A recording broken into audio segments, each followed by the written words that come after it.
नमस्कार, माझं नाव सायली. युगांधर न्यूज मध्ये आपले स्वागत आहे. चला जाणून घेऊया ताज्या घडामोडी. ताज्या घडामोडीसाठी युगांधर न्यूजला सबस्क्राईब करा आणि बेल आयकॉनवर क्लिक करा. धन्यवाद. खंडणी विरोधी पथक गुन्हे शाखा ठाणे यांच्याकडून 2 किलो 288 ग्रॅम वजनाचा 6,86,00,000 रुपये हेरोईन अंमली पदार्थ जप्त केले असून आरोपीला अटक करण्यात यश आले. आरोपीकडे 4 देशी पिस्तूल व 4 जिवंत कारतूस जप्त करण्यात आले.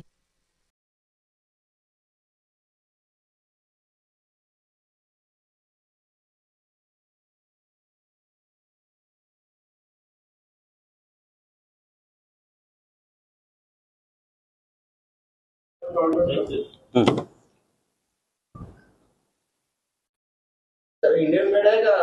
नाही, गावठी आहे. गावठी पिस्टल आहे. 4 पिस्टल आहेत आणि 4 जिवंत काडतूस आहे.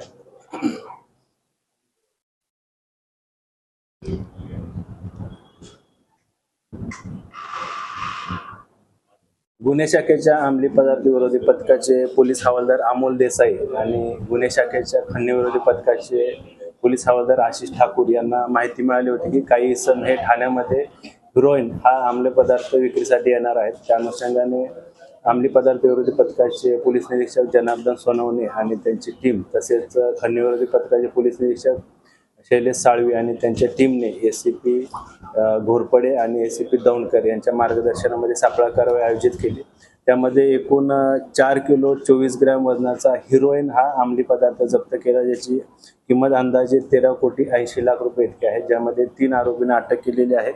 एक आरोपी तलत वजाहत सय्यद राहणार ठाणे, मोहम्मद खान अहमद खान राहणार कुर्ला आणि फरदीन मुल्ला राहणार नाला सोपारा वसई या 3 आरोपींना अटक केलेली आहे.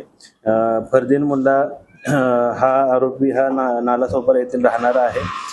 या तपासामध्ये सदरचे आरोपी हे सदरचा हिरोईन अंमली पदार्थ कुठून घेऊन आले, तो कुठे बनवला, कुठे तयार केला, त्या अनुषंगाने देखील त्याची फॉरवर्ड आणि बॅकवर्ड लिंकचा तपास सुरू आहे. त्याचबरोबर तो कोणाला विक्रीसाठी देणार होते किंवा विक्री कोणाला करणार होते त्या अनुषंगाने देखील आम्ही तपास करत आहोत.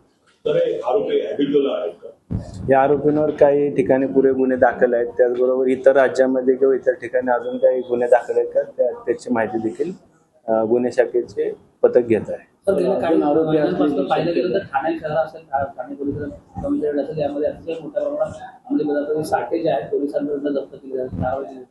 काय सांगाल, या ठिकाणी ठाणे शहर अंमली पदार्थांचा हब झाला आहे?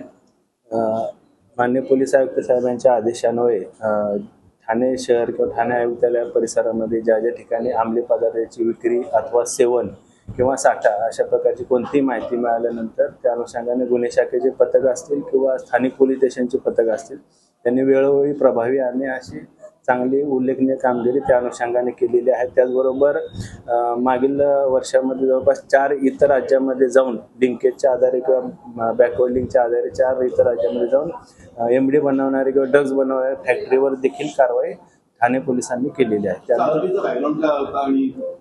यामध्ये एवढा मोठ्या प्रमाणाचा साठा जप्त केला जात आहे आरोपींकडनं. रॅकेट किंवा अजून आरोपी असण्याची शक्यता आहे का? अजून आरोपी असण्याची शक्यता आहे, कारण एवढ्या मोठ्या प्रमाणामध्ये त्यांनी जो हिरोईन हा अंमली पदार्थ आणलेला आहे तो कुठून आणला त्याचा शोध आम्ही घेत आहोत. सध्या प्राथमिक तपासामध्ये काही गोष्टी इथं डिस्क्लोज करणं योग्य होणार नाही. त्या अनुषंगाने आमचा पंचनामा आणि तपास किंवा बाकीच्या गोष्टी चालू आहेत. नागरिकांना देखील या निमित्तानं आवाहन करेन की अंमली पदार्थाची विक्री किंवा अंमली पदार्थ सेवन ज्या ज्या ठिकाणी कुठे होत असेल त्याची माहिती त्वरित आपण स्थानिक पोलीस स्टेशन किंवा गुन्हे शाखेचे अधिकारी किंवा पोलीस अंमलदार यांना त्वरित द्यावी.